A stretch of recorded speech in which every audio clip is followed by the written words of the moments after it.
তোমাদেরকে আমি বলেছিলাম যে আমরা একটা ট্রিপে যাব। কোথায় যাচ্ছি না যাচ্ছি এখন কিন্তু বলবো না। এটা একদমই গোপনে রাখছি।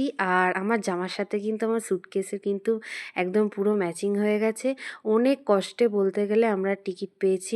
মানে যেখানে যাব আর কি, সেখানে আমি ভাবছিলাম যে হয়তো মনে হয় যাওয়া হবে না, কিন্তু ওপরওয়ালা আমার ভাগ্যে রেখেছে। আর ওখানে যেতে গেলে সত্যি যতক্ষণ না ওনার ডাক না আসে কিন্তু যাওয়াটা হয় না। আর সত্যি হয়তো আমি মন থেকে চেয়েছিলাম বলেই আমার ভাগ্যে লেখা আছে বলেই তাই। তো এখনও আমাদের হাতে 10 দিন মতন সময় আছে, তাই আমি একটু একটু করে কী কী নিতে হবে না নিতে হবে আমি এখন থেকে অল্প অল্প গুছিয়ে রাখছি। তারপরে একটু স্কিন কেয়ারের প্রোডাক্ট আছে, মেকআপ আছে, আরও নানান রকম, একটু অত দূর বলে কথা, কিছু মেডিসিনও নিতে হবে মনে করে।